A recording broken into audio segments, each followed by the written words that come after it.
क्या हुआ जब अपने भक्त की गवाही देने अदालत पहुंचे खुद महादेव, और फिर जो हुआ उसे देख पुलिस वाले भी, यहाँ तक कि जज भी हैरान हो गए। हर हर महादेव। दोस्तों ये एक सच्ची घटना है। ये घटना वृंदावन की है।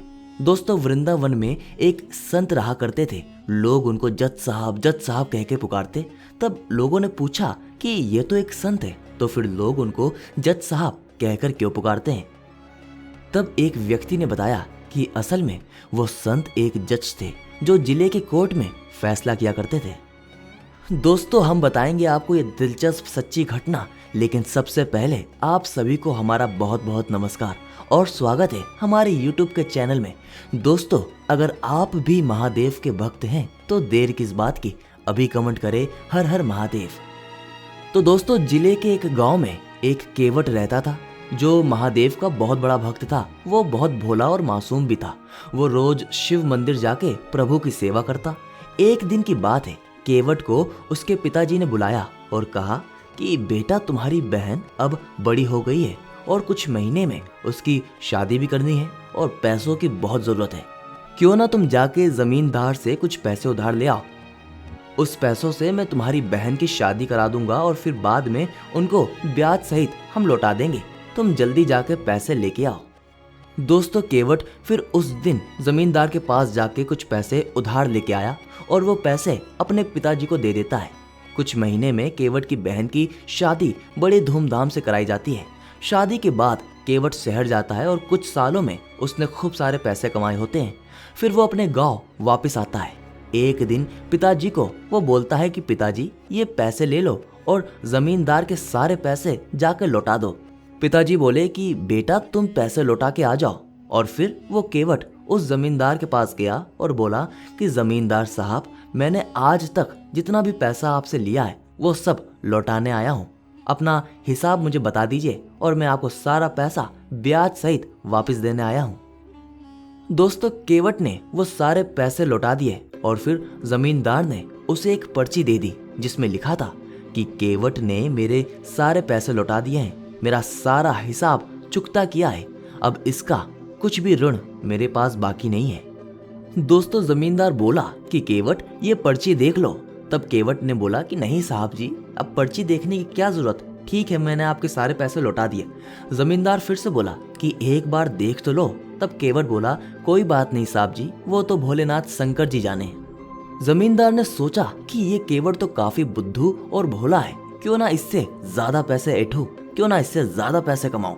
फिर जमींदार ने दूसरी एक पर्ची निकाली और उसमें लिख दिया कि केवट ने मेरे पैसे अभी तक नहीं लौटाए, और उसने वो पहली वाली पर्ची एक पुस्तक में रख दी। दोस्तों दूसरे दिन जमींदार ने केवट के घर में एक पर्ची भेज दी। उसमें लिखा था कि अगर मेरे सारे पैसे नहीं लौटाए गए तो मैं कोर्ट में जाके केस कर दूंगा। ये देख के केवट और उनके पिताजी बहुत घबरा गए। वो समझ गए कि जमींदार उनको फंसाने की पूरी कोशिश कर रहा है। दोस्तों केवट और उनके पिताजी अपनी जिद पर अड़े रहे कि उन्होंने तो सारा पैसा लौटा दिया है। लेकिन कुछ दिन बाद उस जमींदार ने केवट के ऊपर जिले के कोर्ट में केस कर दिया। कुछ दिन बाद केवट का कोर्ट में बुलावा आया और अब तो केवट को कोर्ट में हाजिर होना था। वो दिन आ गया जब केवट को कोर्ट में जाना था। केवट पहले शिव जी के मंदिर गया और वहां से कोर्ट गया। दोस्तों कोर्ट में उसको जज साहब जो आज की तारीख में संत है, उन्होंने पूछा कि केवट तुमने जमींदार के पैसे क्यों नहीं लौटाए।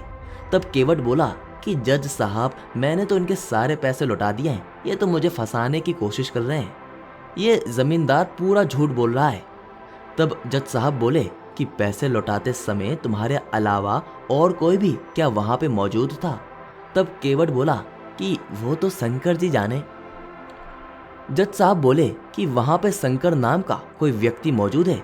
तब केवट बोला हाँ हाँ, वहां पर मेरे शंकर जी मौजूद थे, उनको तो सब कुछ पता है।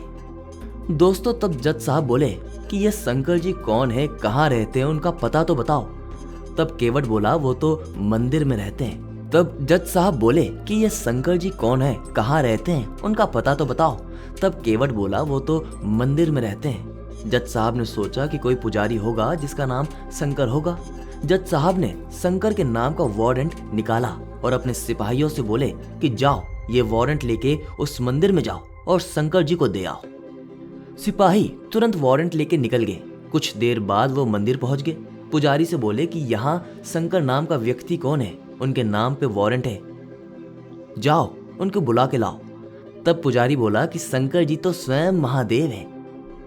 दोस्तों सिपाही बोला ये वारंट उनके नाम पे है और जाके उनको दे आओ, उनको कोर्ट में हाजिर होना पड़ेगा।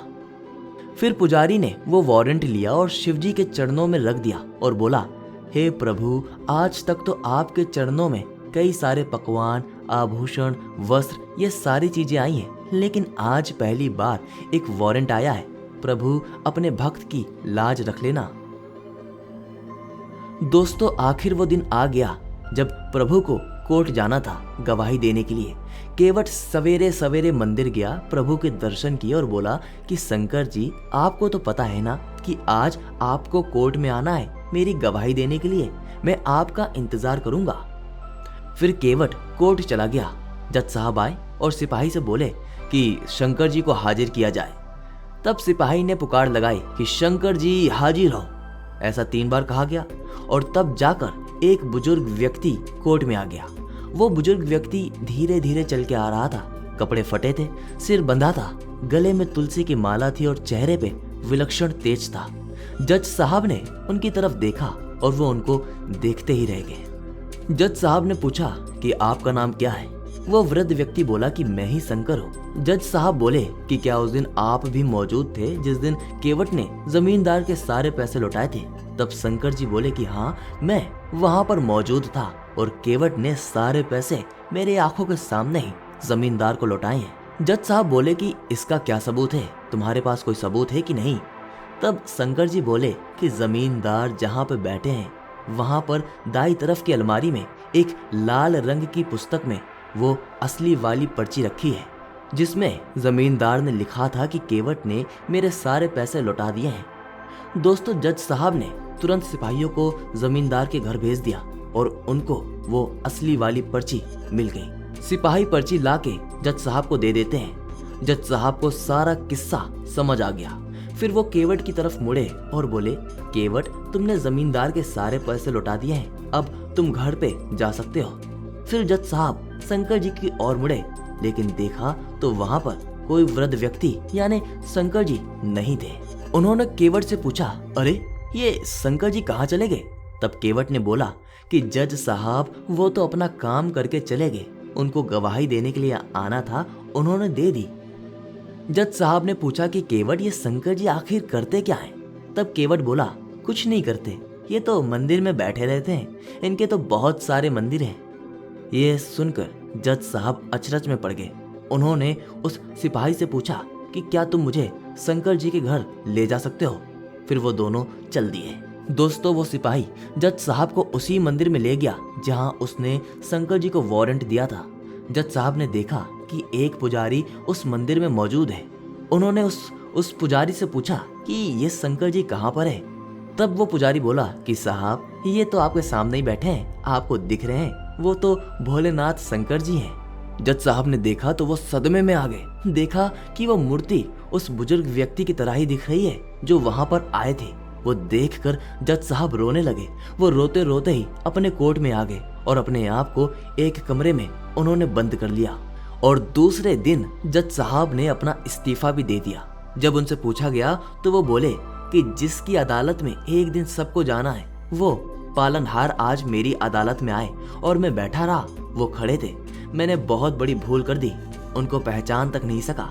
लोगों का जीवन का फैसला करने वाले को ही मैं फैसला सुना रहा था। दोस्तों जानते हो, आज भी वो जज साहब वृंदावन की गलियों में घूमते नजर आते हैं। हर रोज वो प्रभु के दर्शन मंदिर के बाहर से ही करते हैं और वो भी खड़े रह के।